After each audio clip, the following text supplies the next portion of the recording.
Welcome, everyone, to another episode of Breaking Into Cybersecurity, where we hear the story from individuals who have broken into cybersecurity within the past 5 years, and they share their journey with us. Today, we have Bradley, who will be sharing his story. But before we get there, if you're following us on LinkedIn, Bradley's profile is down in the comments. Follow him, follow the podcast, follow myself.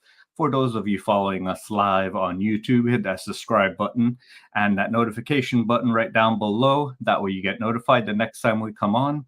For those of you on Twitch, also follow us and send in those questions. Send us where you're coming from and any questions that you might have for myself, Bradley. That way we can answer them for you and get this show on the road.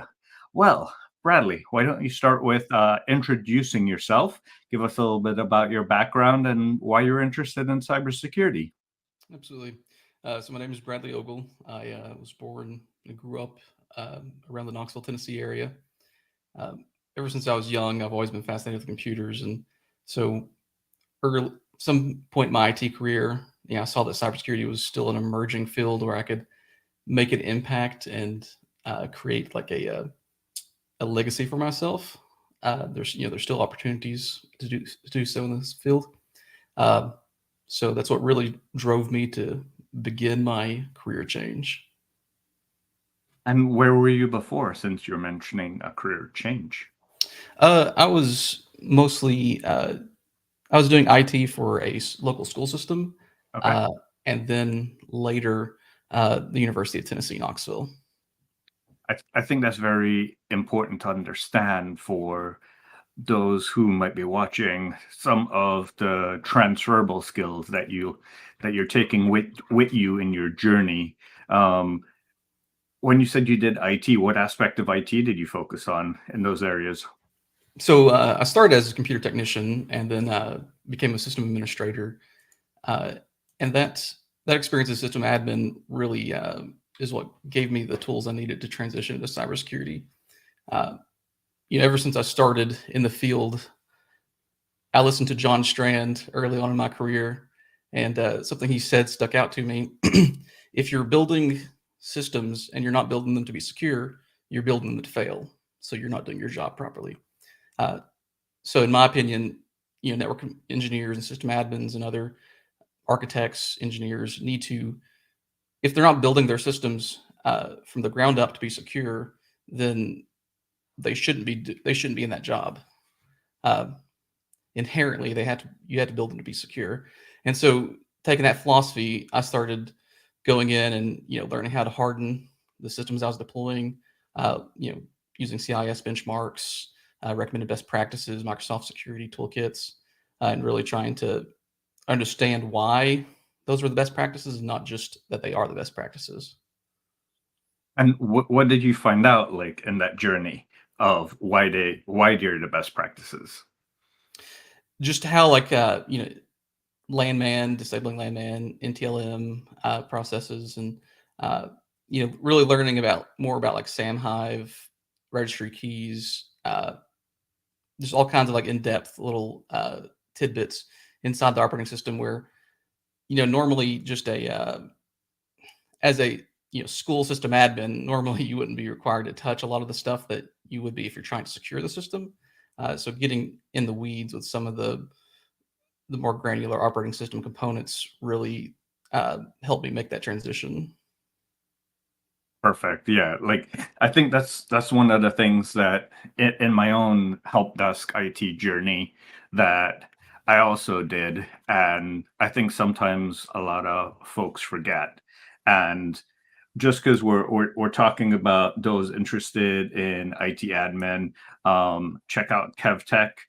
KevTech's a huge proponent of those going into the IT support area, and he's also a big proponent of whole cyber human initiative, where folks that are interested in cyber but they feel that they might not have the technical skills, we always recommend folks check out help desk in IT to get kind of some of those core fundamental skills of understanding how computers work, how networking works, how systems work, how patching works.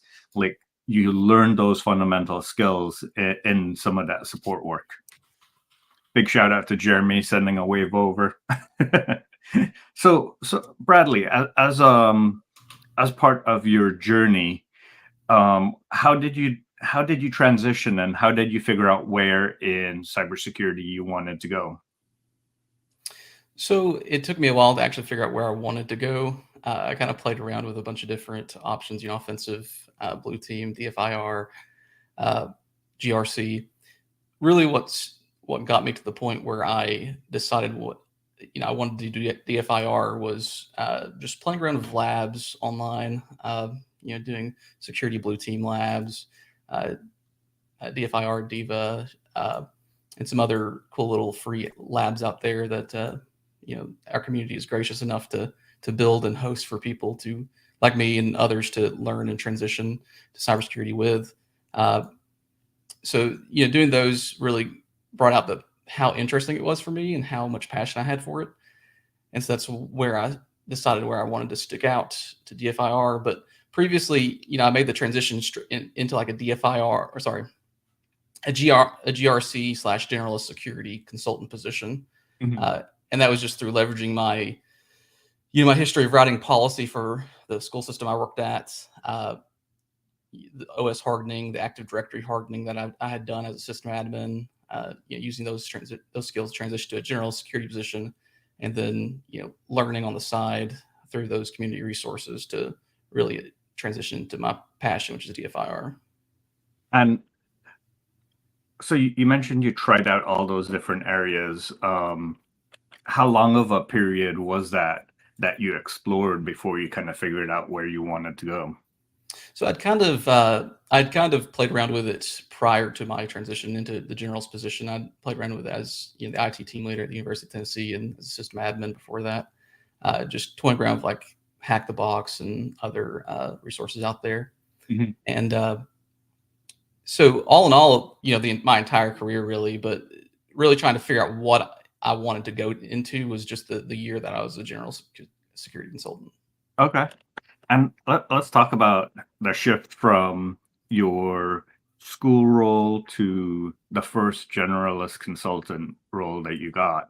What was that transition like? Uh, Honestly, it wasn't bad at all. Uh, I tell people I did more work for less pay in a school system than I've done anywhere else in my career because it's 24/7 putting out fires. There's no downtime. There's no time uh, to. I mean, you have to make time in order to learn, in order to do things that aren't requirements for the operations. So if you want to do anything more than break fix, you've got to make that time. So I was working more than I've worked since, really. Uh, and so the transition was actually pretty simple and pretty easy. I love it. Make time to learn. That's definitely something we're going to have to highlight more often. Is that in this field you do have to often make time to learn. Um, as you started to look for a new role from the school system, how many roles did you apply for, or did you do like a targeted approach? If you followed BHIS, you might have followed Jason Blanchard as well. Yeah, I absolutely do. So I didn't follow him prior to transitioning from the school system to the University of Tennessee. So I kind of did a wide approach for that. And then when I started listening to Jason's Twitch streams, uh, I tuned my resume more to the job descriptions, tried to reach out and network, and I ended up landing that general consultant role. I still applied for quite a few roles, but the ones that I really wanted, I tried to take Jason's advice and to my resume, try to find someone there and reach out, schedule 10, 15 minutes to introduce myself. And that worked. So, shout out to Jason. He's the entire BHIS crew is awesome resources for anyone trying to transition into cybersecurity or tech in general. Mhm. Yeah, they spun off a new training company that kind of just focuses on pay what you can training. So definitely we'll share the links with folks for that as well. So you got your first general consultant role. What was that like coming from the school system? The work's quite different.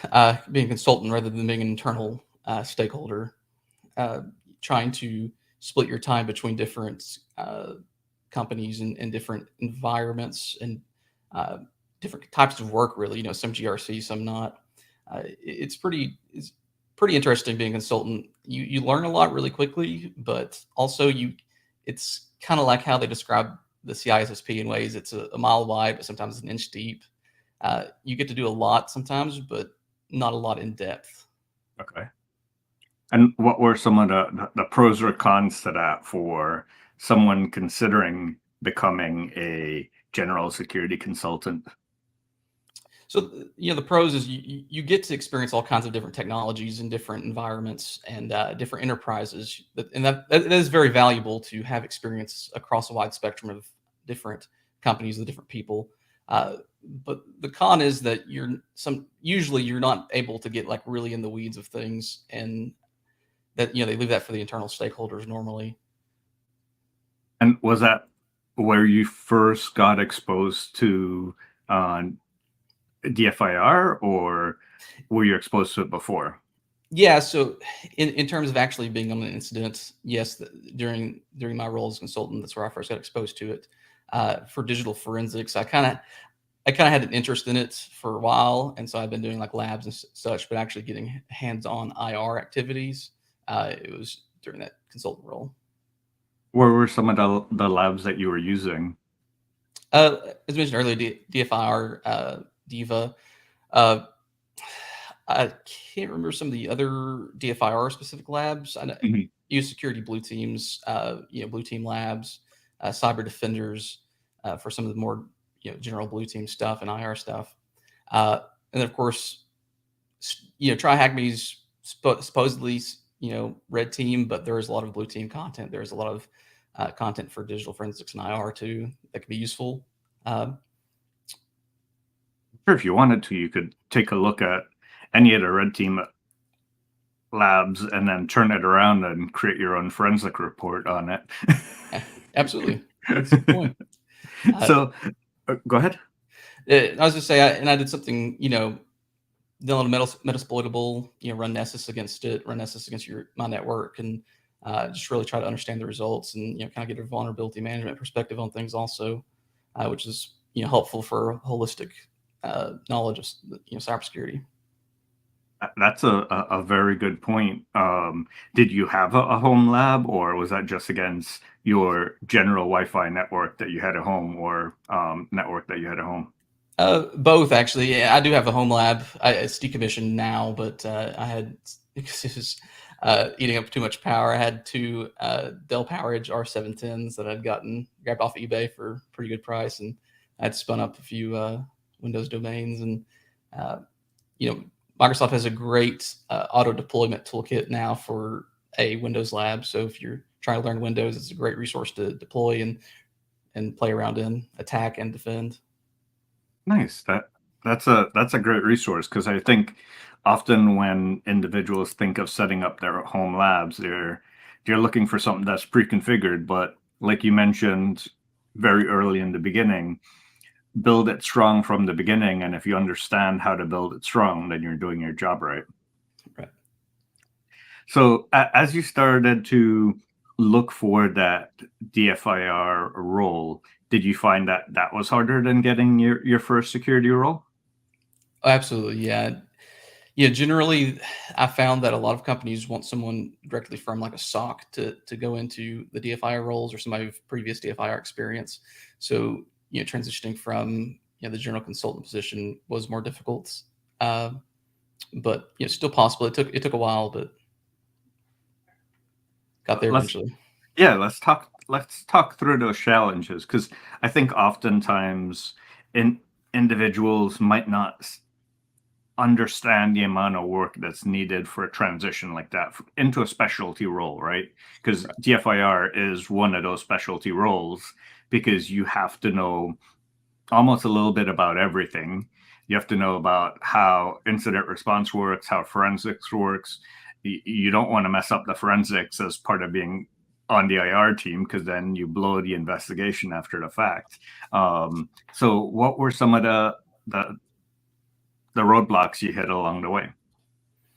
As mentioned, a lot of places want you to have that direct SOC experience where you're used to handling alerts. You've gotten like a little bit deep into the actual IR process, and uh, so trying to familiarize myself using such resources like BHIS's anti-siphon courses. Uh, you've got the SOC core skills with John Strand. You've got active deception, active defense and cyberception, and then uh, intro to cybersecurity with John Strand. And those three classes really helped me, buff up some of those skills that I needed to showcase in the interviews and talk about. Uh, Generally, if I've found that if you go into an interview and you start the conversation about those skills and you start talking about them and drive the conversation, you can really showcase your abilities and your knowledge rather than waiting for them to ask the questions. Because when they ask the questions, they've formed preconceived notions of your abilities based off of your resume or the word, your last job title, for example.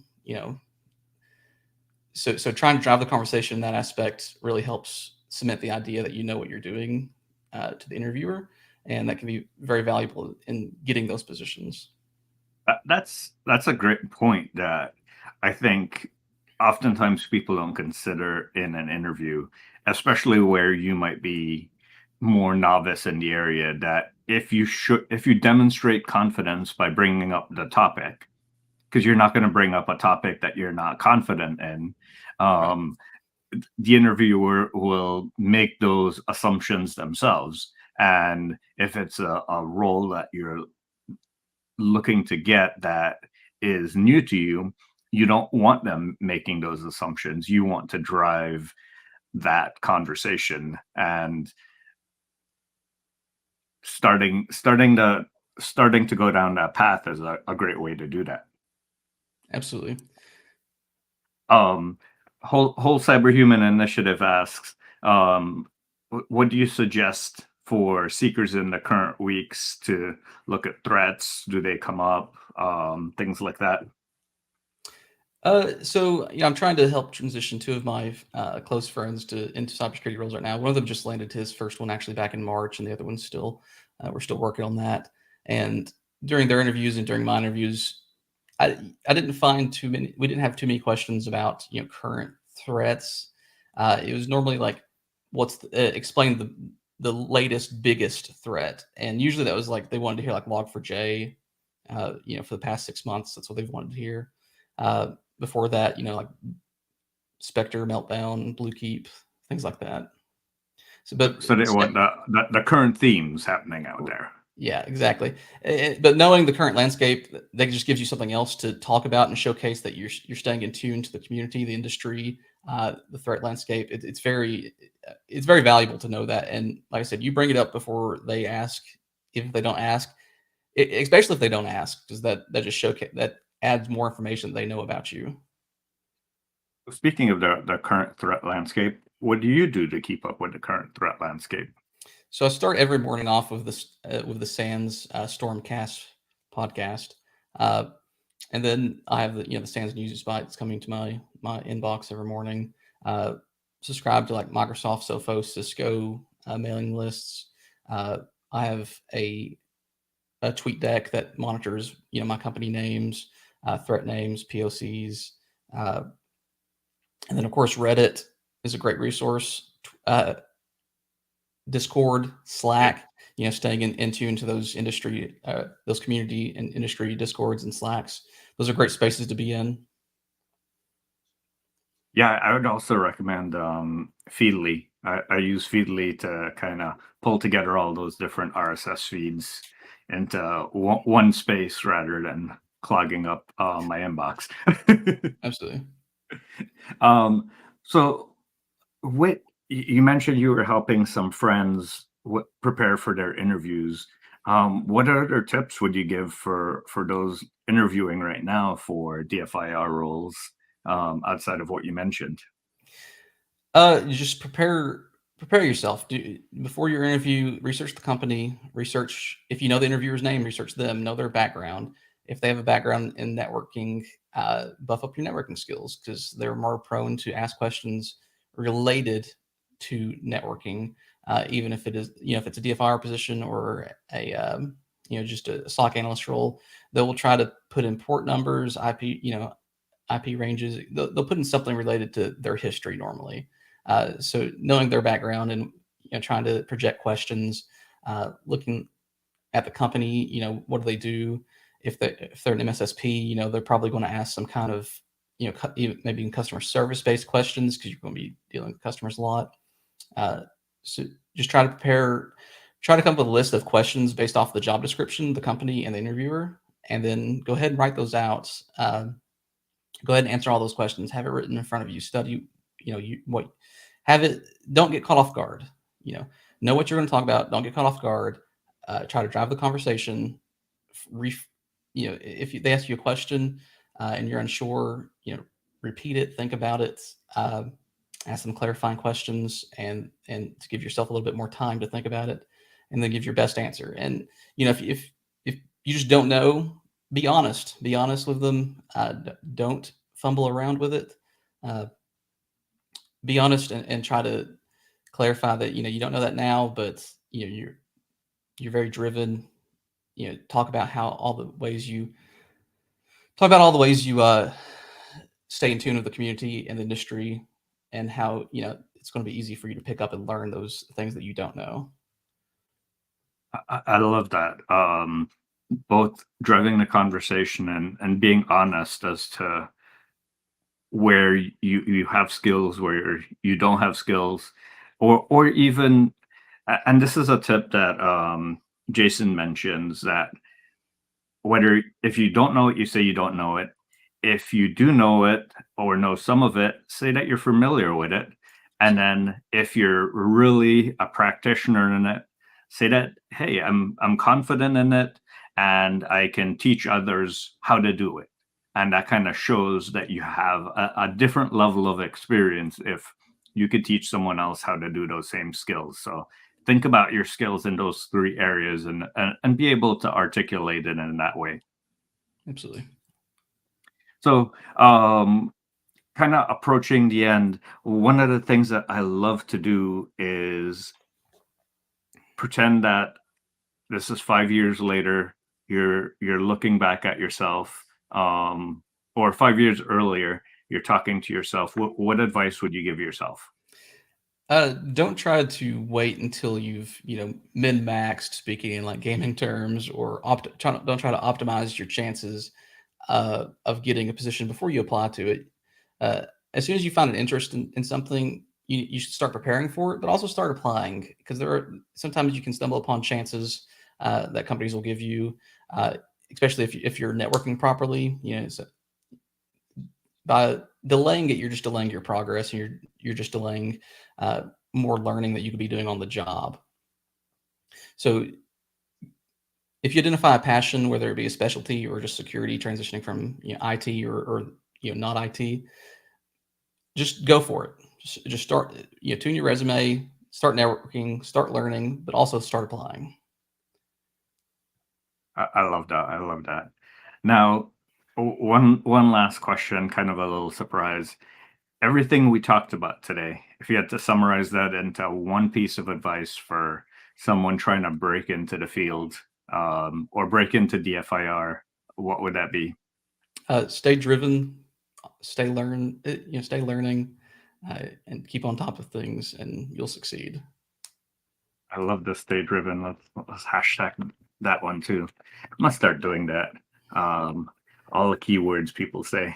Kind of hashtag them earlier. Well, Bradley, I really appreciate you taking the time out of your day, sharing your background, your insights, and all the tips that you gave. I mean, you mentioned a whole lot about the different things that you use, and sharing those tips. For everyone on LinkedIn, Bradley's LinkedIn profile is below.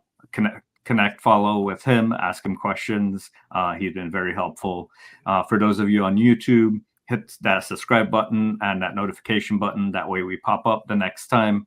And for everyone else, keep following us. Give us a 10-star rating on the podcast platforms, good reviews, share us with all your friends and families.